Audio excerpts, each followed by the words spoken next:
ಹಳಿಯಾಳದಲ್ಲಿ ಹದಗೆಟ್ಟ ಕಾನೂನು ಸುವ್ಯವಸ್ಥೆ. ಈ ವ್ಯವಸ್ಥೆ ವಿರುದ್ಧ ಕಾನೂನು ಸಮರಕ್ಕೆ ಮುಂದಾದ ಕುಮಾರ್ ಬೊಬಾಟಿ, ನಾಗೇಂದ್ರ ಜಿಒಜಿ. ಹೌದು ವೀಕ್ಷಕರೇ, ಹಳಿಯಾಳ ದಾಂಡೇಲಿ ಜೋಡ ಮತಕ್ಷೇತ್ರದಲ್ಲಿ ಕಾನೂನು ಸುವ್ಯವಸ್ಥೆ ತೀರಾ ಹದಗೆಟ್ಟಿದ್ದು, ಕಳೆದ ವಾರ ನಡೆದ ಪುಡಿ ರೌಡಿ ಮಚ್ ಮಂಜ ಎಂಬ ವ್ಯಕ್ತಿ ಮೌರ್ಯ ಹೋಟೆಲ್ನಲ್ಲಿ ಕುಡಿದು ಗಲಾಟೆ ಮಾಡಿ ಸಾರ್ವಜನಿಕರಿಗೆ ಭಯ ಹುಟ್ಟಿಸುವಂತೆ ಮಾಡಿದ ಘಟನಾ ಸ್ಥಳಕ್ಕೆ ಬಂದ ಪಿಎಸ್ಐ ಬಸವರಾಜ್ ಮಬ್ನೂರ್ ಹಾಗೂ ಅವರ ಪೊಲೀಸ್ ಸಿಬ್ಬಂದಿಗಳು. ಪುಡಿ ರೌಡಿಯ ಗಲಾಟೆ ರಂಪಾಟ ನೋಡುತ್ತಾ ವಿಡಿಯೋ ಮಾಡುತ್ತಿದ್ದ ಪೊಲೀಸರ ಮೇಲೆ ಗಲಾಟೆ ಮಾಡಿ ಕಾಲರ್ ಹಿಡಿದು ಹೊಡೆದರೂ ಕೂಡ ಅವರ ಮೇಲೆ ಯಾವುದೇ ಕ್ರಮ ಕೈಗೊಳ್ಳದೆ ಬಂಧಿಸದೆ ಹಿಂದಿರುಗಿದಾಗ ಸಾರ್ವಜನಿಕರಲ್ಲಿ ಭಯದ ವಾತಾವರಣ ನಿರ್ಮಾಣವಾಯಿತು.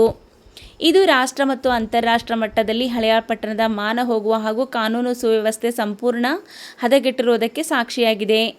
ಈ ಘಟನೆಗೆ ಸಂಬಂಧಿಸಿದಂತೆ ಕಾರವಾರ ಜಿಲ್ಲಾ ಎಸ್ಪಿ ದೀಪನ್ ಎಂಎನ್ ಅವರು ಪಿಎಸ್ಐ ಬಸವರಾಜ್ ಮಬ್ನೂರ್ ಅವರನ್ನು ಅಮಾನತು ಮಾಡಿ 8 ಜನ ಪೊಲೀಸ್ ಕಾನ್ಸ್ಟೇಬಲ್ಗಳ ವರ್ಗಾವಣೆ ಮಾಡಿದರಲ್ಲದೆ, ಈ ಘಟನೆಗೆ ಕಾರಣ ಎನ್ನಲಾದ ಪುಡಿ ರೌಡಿಯನ್ನು 4-5 ದಿನಗಳ ನಂತರ ಬಂಧಿಸಿ ಕಾನೂನು ಕಸ್ಟಡಿಯಲ್ಲಿ ಇರಿಸಿ ತನಿಖೆ ಮುಂದುವರಿಸಿದ್ದಾರೆ.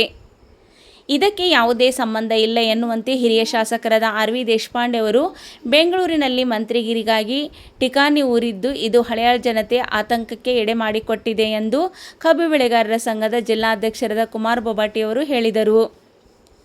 ಇಂದು ಪತ್ರಿಕಾಗೋಷ್ಠಿ ನಡೆಸಿ ಮಾತನಾಡಿ, ಹಳಿಯಾಳದಲ್ಲಿ ನಡೆಯುವಂಥ ಅಕ್ರಮ ಚಟುವಟಿಕೆಗಳು ಮಟ್ಕಾ ಇಸ್ಪೇಟ್, ಹಳಿಯಾಳ ಪಕ್ಕದಲ್ಲಿರುವ ಕಾಳಗಿನಕೊಪ್ಪ ಗ್ರಾಮದಲ್ಲಿ ನಾಡ ಬಾಂಬ್ ಸ್ಫೋಟವಾಗಿದ್ದರೂ ಇದಕ್ಕೆ ಯಾವ ರೀತಿ ಶಾಸಕರು ಕಡಿವಾಣ ಹಾಕಲಿಕ್ಕೆ ಅಧಿಕಾರಿಗಳಿಗೆ ಮಾರ್ಗದರ್ಶನ ನೀಡುತ್ತಾರೋ, ಕ್ರಮ ವಹಿಸಲು ಮುಂದಾಗುತ್ತಾರೋ ಕಾದು ನೋಡುವ ಸ್ಥಿತಿಯಲ್ಲಿ ಜನತೆ ಹಾಗೂ ಸಂಘ ಸಂಸ್ಥೆಯವರು.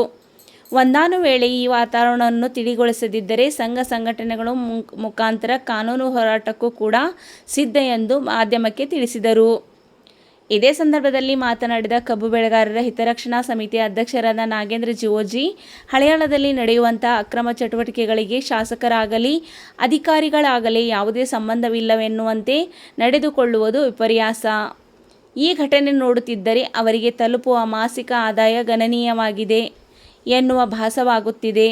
ಹಳಿಯಾಳ ಪಟ್ಟಣದಲ್ಲಿ ಹೆಜ್ಜೆ ಹೆಜ್ಜೆಗೂ ಅನಧಿಕೃತ ಮದ್ಯ ಮಾರಾಟ ಪಾನ್ ಶಾಪ್ಗಳು ಹಾಗೂ ತಾಲೂಕಿನ ಪ್ರತಿ ಹಳ್ಳಿಗೂ ಕೂಡ ಸರಬರಾಜು ಮಾಡುವಂತಹ ಮದ್ಯ ಮಾರಾಟಕ್ಕೆ ಪ್ರತ್ಯಕ್ಷ ಕಂಡರೂ ಕಾಣದೆ ಹಾಗೆ ಕಾರ್ಯನಿರ್ವಹಿಸುತ್ತಿರುವ ಅಬಕಾರಿ ಇಲಾಖೆ ಅಧಿಕಾರಿಗಳ ವಿರುದ್ಧ ಕಠಿಣ ಕ್ರಮ ಜರುಗಿಸುವಂತೆ ಹಾಗೂ ಈ ಎಲ್ಲ ಪ್ರಕರಣಗಳನ್ನು ತಿಳಿಗೊಳಿಸಿ ಒಳ್ಳೆಯ ವಾತಾವರಣ ನಿರ್ಮಾಣ ಆಗುವಂತೆ ಶಾಸಕರು ತಮ್ಮ ಕೆಲಸವನ್ನು ನಿರ್ವಹಿಸಬೇಕು.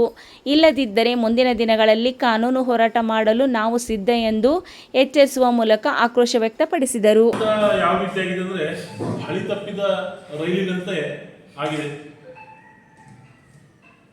ಒಂದು ಕಡೆ ರೌಡಿಸಮ್ ನಡೀತಾ ಇದೆ, ಒಂದು ಕಡೆ ಬಾಂಬ್ ಬ್ಲಾಸ್ಟ್ ಆಗ್ತಾ ಇದೆ.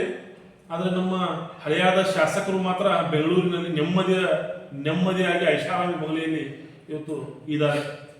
ಹಳೆಯಾಳ ಕ್ಷೇತ್ರದ ಕಡೆ ಅವ್ರು ತಲೆನೂ ಹಾಕ್ತಾ ಇಲ್ಲ. ಇದು ದುರ್ದೈವದ ಸಂಗತಿ. ಒಂದು 20 ಬಿಲ್ಡಿಂಗ್ ಬಿಟ್ರೆ ಒಂದು ಬಾರ್ ಅನಧಿಕೃತ ಬಾರ್, ಒಂದು 20 ಬಿಲ್ಡಿಂಗ್ ಬಿಟ್ರೆ ಅನಧಿಕೃತ ಬಾರ್ ಹಳೆಯಾಳದಲ್ಲಿ. ಪ್ರತಿ ಹಳ್ಳಿಗಳಲ್ಲಿ ಎಲ್ಲ ಕಿರಾಣಿ ಅಂಗಡಿಗಳಲ್ಲಿ ಎಲ್ಲ ಬಾರ್ಗಳು ಇದು ಅಳಂಬಿ ಅಂತಾರಲ್ಲ, ಅಳಂಬಿಯಾಗಿ ಎದ್ದು ಎಲ್ಲ ನಿಂತಿವೆ. ಈ ಅಬಕಾರಿ ಇಲಾಖೆ, ಪೊಲೀಸ್ ಇಲಾಖೆ ಎಲ್ಲ ಕಣ್ಮುಚ್ಕೊಂಡು ಕುಂತಿದ್ದಾವೆ. ಎಲ್ಲ ಇನ್ನೂ ಮೀಸೆ ಚಿಗುರು ಹೊಡೆಯದ ಹುಡುಗರು ಇವತ್ತು ರೈತರು ದುಪ್ಪಟ್ಟು ಬೆಲೆಗೆ ತಗೊಂಡು ಅದನ್ನ ಹಾಳಾಗ್ತಾ ಇದ್ದಾರೆ. ಆಡಳಿತ ವ್ಯವಸ್ಥೆ ಅನ್ನೋದು ಸಂಪೂರ್ಣವಾಗಿ ಕುಸಿದು ಹೋಗಿದೆ. ಈ ಮೌರ್ಯ ಬಾರ್ ಅಲ್ಲಿ ಪ್ರತಿ ತಿಂಗಳ ಒಂದೊಂದ್ಸಲ ಒಂದೊಂದು ಘಟನೆ ಆಗ್ತದೆ. ಆ ಮಾಲಕ ಏನಿದ್ದಾನೆ ಅವನು ಬಾಡಿಗೆ ಕೊಟ್ಟು ಅವನು ಆರಾಮ್ ಮನೆಯಲ್ಲಿ ಕುಂಡಿರ್ತಾನೆ. ಅದು ಅನಧಿಕೃತವಾಗಿ ಬಾರ್ ನಡೀತಿದೆ. ಅದಕ್ಕೆ ಅಪ್ಪನೂ ಇಲ್ಲ, ಅಮ್ಮನೂ ಇಲ್ಲ, ಅದಕ್ಕೆ ಯಾರ ಕಂಟ್ರೋಲ್ ಮಾಡೋರು ಇಲ್ಲ. ದೊಡ್ಡ ಮಟ್ಟದಲ್ಲಿ ಅದಕ್ಕೆ ಪ್ರಚಾರ ಸಿಗ್ತದೆ, ಆದರೆ ಅದರ ಬಗ್ಗೆ ಕ್ರಮ ಆಗುವುದಿಲ್ಲ. ಈ ಹಳಿಯಾಳದಲ್ಲಿ ಕಾನೂನು ವ್ಯವಸ್ಥೆ ಇದೆಯೋ ಇಲ್ಲೋ ಅನ್ನಂಗೆ ಆಶ್ಚರ್ಯ ಆಗ್ತದೆ. ಇವತ್ತು ಪ್ರತಿ ವಾರಕ್ಕೊಂದ್ಸಲ ಡಿ ಕೇಸ್ ಅಂತ ಇರ್ತಾರೆ. ಒಂದೊಂದು ಪೊಲೀಸಿಗೆ ಒಂದೊಂದು ಪೊಲೀಸ್ ಹೇಳಿದ್ದಾನೆ, ಅವನು ಇವತ್ತು ಟ್ರಾನ್ಸ್ಫರ್ ಆಗಿ ಹೋದ. ಪ್ರತಿ ವಾರದಲ್ಲಿ 2 ಸಲ ಒಬ್ಬೊಬ್ಬ ಪೊಲೀಸರಿಗೆ ಜವಾಬ್ದಾರಿ ಕೊಡೋದು. ನೀನು 10 ಕೇಸ್ತಾ, ನೀ 10 ಕೇಸ್ತಾ.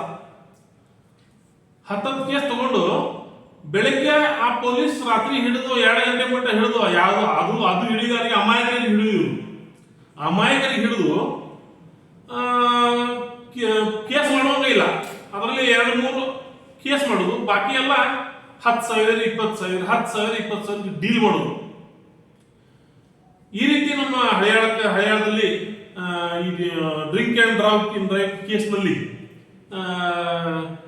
ಇವರು ಹಣ ಲೂಟಿ ಮಾಡ್ತಾ ಇದ್ದಾರೆ. ಇಷ್ಟು ದಿವಸ ಇವರು ನಡೆಸಿದ್ರು, ಸುಮ್ಮನಿದ್ವಿ. ಆದರೆ ಈ ಒಂದು ಹಳೆಯಾಳದ ಒಂದು ನಮ್ಮ ಎಲ್ಲ ಸಂಘಟನೆಗಳು ಸೇರಿ ಈ ರೀತಿ ಏನಾದರೂ ಮುಂದುವರೆದ್ರೆ ಪೊಲೀಸ್ ಸ್ಟೇಷನ್ಗೆ ನಾವು ಘೆರಾವ್ ಆಗ್ತೇವೆ ಅಂತಕ್ಕಂಥ ಎಚ್ಚರಿಕೆಯನ್ನ ಈ ಸಂದರ್ಭದಲ್ಲಿ ಕೊಡ್ಲಿಕ್ಕೆ ಇಚ್ಛೆ ಪಡ್ತೇವೆ. ಪ್ರತಿಯೊಂದು ಹಳ್ಳಿಯಲ್ಲಿ ನಮ್ಮ ಹಳೆಯಾಳ ತಾಲೂಕಿನ ಯಾವುದೇ ಹಳ್ಳಿಗೆ ಹೋದ್ರು ಸಹಿತ ರಾತ್ರಿ 12 ಗಂಟೆಗೆ ಹೋದ್ರು ಸೆರೆ ಸಿಗ್ತದೆ. ಇದು ಕಿರಾಣಿ ಅಂಗಡಿಗಳಲ್ಲಿ ಎಲ್ಲ ಅಂಗಡಿಗಳಲ್ಲಿ ಸೆರೆ ಸಿಗ್ತಾ ಇದೆ. ಮತ್ತೆ ಪ್ರತಿಯೊಂದು ಹಳೆಯಾಳದಲ್ಲಿ ನಾವು ಬಾರ್ಗಳು ನಡೀತಾ ಇರೋದು ಹಳೆಯಾಳದಲ್ಲಿ ಅಂತ ನಮ್ಗೆ ಅಷ್ಟೇ ಗೊತ್ತು ಜನರಿಗೆ. ಆದರೆ ಪ್ರತಿಯೊಂದು ಹಳ್ಳಿಯಲ್ಲಿ ಸಹಿತ ಬಾರ್ಗಳಿದಾವೆ. ಆಮೇಲೆ ಎಕ್ಸೈಸ್ ಇನ್ಸ್ಪೆಕ್ಟರ್ನ ಹಳೆಯಾಳಕ್ಕೆ ಪ್ರತಿ ವಾರಕ್ಕೊಂದು ದಿವಸ ಬರ್ತಾರೆ ಅವರು. ಯಾಕಂದ್ರೆ ನನ್ನ ಮನೆ ಇರೋದು ರಾಮದೇವ್ ಗಲ್ಲಿಯಲ್ಲಿ. ನಾನು ಪ್ರತಿದಿವಸ ಅವ್ರು ಬಂದಿದ್ದ ನೋಡ್ತೇನೆ. ನಾನು ಅವರು ರೇಣುಕಾ ಎಲ್ಲಮ್ಮ ಬಾರ್ನಲ್ಲಿ ಹೋಗ್ತಾರೆ, 2 ನಿಮಿಷದಲ್ಲಿ ವಾಪಸ್ ಬರ್ತಾರೆ. ಸತ್ಯನಾರಾಯಣ ಬಾರಿಗೆ ಹೋಗ್ತಾರೆ, ಹಿಂದೆ ಫ್ರೆಂಡ್ಸ್ ಬಾರಿಗೆ ಹೋಗ್ತಾರೆ, ಎಲ್ಲ ಹೋಗ್ತಾರೆ. ಅವ್ರು ಯಾಕೆ ಬರ್ತಾರೆ ಅಂತಂದ್ರೆ ಬರೀ ಕಮಿಷನ್ ವಸೂಲಿಗೆ ಬರ್ತಾ ಇದಾರೆ ಅಂತ ನಂಗೆ ಅರ್ಥ. ಯಾಕಂದ್ರೆ ಮೊನ್ನೆ ನಾನು ಒಂದು ವಿಡಿಯೋ ಮಾಡಿದ್ದೇನೆ. ಇವರು ಈ ಕಡೆ ಒಂದು ನನ್ನ ಮನೆ ಕಡೆ ನಿಂತು ಒಂದು ಗಾಡಿಯಲ್ಲಿ ಸೆರೆ ಹಾಕ್ತಾ ಇದ್ರು. ಹಾಕೋದನ್ನ ಅಲ್ಲಿ ಬಂದು ಇದು ಮಾಡಿದ ಕಡೆ ವಿಡಿಯೋ ಇದೆ, ಅದು ಹಾಕ್ತಾ ಇದ್ದಾರೆ, ನೋಡಿದೆ ನಾನು. ಆ ಗಾಡಿ ಹೋಗ್ತದೆ. ಆಮೇಲೆ ನಾನು ಮುಂದೆ ಬರ್ತೇನೆ, ಅಲ್ಲಿ ಆಮೇಲೆ ಇದು ಶಾಪ್ ಇದೆ ಅಂತ ಬಂದು ನೋಡ್ತೀನಿ. ಆ ಕಡೆ ನೋಡಿದ್ರೆ ಎಕ್ಸೈಸ್ ಜೀಪ್ ನಿಂತಿದೆ. ಅಂದ್ರೆ ಅವ್ರ ಎದುರುಗಡೆನೆ ಇಂಥದೆಲ್ಲ ಕೆಲಸ ಆಗ್ತಾ ಇದೆ. ಅಂದ್ರೆ ಅವ್ರಿಗೆ ಯಾರು ಹೇಳೋರಿಲ್ಲ ಕೇಳೋರಿಲ್ಲ. ಇಲ್ಲ, ಎಕ್ಸೈಸ್ ಡಿಪಾರ್ಟ್ಮೆಂಟ್ ಅನ್ನೋದು ಬರೀ ಹಪ್ತಾ ವಸೂಲಿಗೆ ಒಂದ್ಸರಿ ಹಳೆಯಾಳಕ್ಕೆ ಬಂದು ಹೋಗ್ತಾ ಇದ್ದಾರೆ.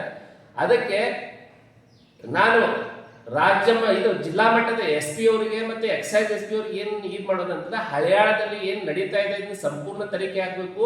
ಹಳ್ಳಿಗಳಲ್ಲಿ ಏನು ಆಗ್ತಾ ಇದೆ ಅದು ಸಂಪೂರ್ಣ ತನಿಖೆ ಆಗಿ ಏನು ಇವತ್ತು ಹಳೆಯಾಳದಲ್ಲಿ ಏನು ಹಪ್ತಾ ವಸೂಲಿ ದಂಧೆಗಳು ನಡೆದಿದೆ. ಪ್ರತಿಯೊಂದು ಬಾರ್ನಲ್ಲಿ ಇದು ಲಿಕ್ಕರ್ ಶಾಪ್ನಲ್ಲಿ ಅನಧಿಕೃತ ಬಾರ್ ಇದಾವೆ, ಅವೆಲ್ಲ ಬಂದ್ ಆಗ್ಬೇಕು. ಯಾಕಂದ್ರೆ ಅನಧಿಕೃತವಾಗಿ ಏನ್ ನಡೀತಾ ಇದೆ ಹಳೆಯಾಳದಲ್ಲಿ ಏನೆಲ್ಲ ನಡೀತಾ ಇರೋದು ಅನಧಿಕೃತ, ಯಾವುದೂ ಇದು ಲೀಗಲ್ ಅಂತೂ ಯಾವುದೂ ಇಲ್ಲ. ಅದಕ್ಕೆ ನಾನು ಇದರ ಬಗ್ಗೆ ಜಿಲ್ಲಾ ಮಟ್ಟದ ಎಲ್ಲ ಅಧಿಕಾರಿಗಳಿಗೆ, ನಮ್ಮ SP ಅವರು ಇರ್ಬೋದು, ಹಳೆಯಾಳದಲ್ಲಿ ಏನೆಲ್ಲ ಘಟನೆಗಳು ಈ 15 ದಿವಸದಲ್ಲಿ ಆಗ್ತಾ ಇದಾವೆ, ನಿರಂತರ ಈಗೇನು ಎಕ್ಸ್ಪೋಸ್ ಆಗಿದಾವೆ ಅಷ್ಟೇ. ಆದ್ರೆ ಇದು ಸುಮಾರು 2-3 ವರ್ಷಗಳಿಂದ ನಿರಂತರವಾಗಿ ಇದೆಲ್ಲ ನಡೀತಾನೆ ಇದೆ. ಮತ್ತೆ ನಮ್ಮ ಶಾಸಕರು ಅವ್ರಿಗೆ ಏನ್ ಬರೋದು ತಿಂಗಳಿಗೆ ಒಂದ್ಸತಿ ಬಂದ್ರೆ ಸಾಕು. ಅವ್ರಿಗೆ ಮತ್ತೆ ಇಂಥದ್ದು ಏನು ನಡೆದ್ರೆ, ಯಾರು ಸತ್ರೆ, ಯಾರ ಮಕ್ಕಳು ಹಾಳಾದ್ರೆ, ಯಾರ ಮಕ್ಕಳು ಗಾಂಜಾ ಸೇರಿದ್ರೆ ಏನೇನು ಸಂಬಂಧ ಇಲ್ಲ. ಗೋವಾದಿಂದ ಬೇಕಾದಷ್ಟು ಗಾಂಜಾ ಬರ್ತಾ ಇದೆ. ಹಳೆಯಾಳದಲ್ಲಿ ಗಾಂಜಾ ಕೇಸ್ಗಳು ಹಿಡಿತಾರೆ, ಆಮೇಲೆ ಅವು 45,000 ರೂಪಾಯಿ ತಗೊಂಡು ಬಿಡ್ತಾ ಇದಾರೆ ಅಂತೇಳಿ ನಮ್ಗೆ ಇದು ಬರ್ತದೆ. ಗಾಂಜಾ ಕೊಟ್ಟು ಅಮಲ್ನಾಗಿರುವಂತ ವ್ಯಕ್ತಿಗಳನ್ನ ಹಿಡ್ಕೊಂಡು ಬರೋದು, ಅವ್ರ ಕಡೆಯಿಂದ 45,000 ರೂಪಾಯಿ ತಿಳ್ಕೊಂಡು ಅವ್ರಿಗೆ ವಾಪಸ್ ಕೊಡ್ತಾರೆ. ಹಳೆಯಾಳದಲ್ಲಿರುವಂತ ಎಲ್ಲ ಪ್ರಗತಿಪರ ಸಂಘಟನೆಗಳನ್ನು ಕೂಡಿಕೊಂಡು ಇದರ ಬಗ್ಗೆ ಒಂದು ಅಭಿಯಾನನೇ ನಡೆಸಬೇಕಾಗ್ತದೆ. ಅದನ್ನು ನಾವು ಆ ಜವಾಬ್ದಾರಿ ನಾವು ತಗೊಳ್ತೀವಿ, ಒಂದು ಅವಕಾಶ ಕೊಡ್ತೀವಿ, ಇದನ್ನು ಸರಿಪಡಿಸಬೇಕು. ಇಲ್ಲ ಅಂತಂದ್ರೆ ಈ ಅಭಿಯಾನ ಆಗೋದಂತೂ ನಿಶ್ಚಿತ. ಅದಕ್ಕೆ ಅಧಿಕಾರಿಗಳು ಎಚ್ಚೆತ್ತುಕೊಂಡು ಇದನ್ನು ಸರಿಪಡಿಸುವಂತ ಕೆಲಸ ಮಾಡ್ಬೇಕಂತೇಳಿ ಆಗ್ರಹಿಸ್ತೀವಿ. ಈ ಮೌರ್ಯ ಕ್ಲಬ್ ಏನಾದರೂ ಬಂದ್ ಆಗದೆ ಇದ್ರೆ ಪೊಲೀಸ್ ಸ್ಟೇಷನ್ ಮುಂದೆ ನಾವು ಬರುವಂತ ದಿವಸಗಳು ಧರಣಿ ಕೊಂಡಿರ್ತೇವೆ. ಇದು ನಿಶ್ಚಿತ ಅಂತಕ್ಕಂಥ ಮಾತನ್ನು ಕೂಡ ಈ ಸಂದರ್ಭದಲ್ಲಿ ನಾನು ಹೇಳಿಕ್ಕೆ ಇಚ್ಛೆ ಪಡ್ತೇನೆ.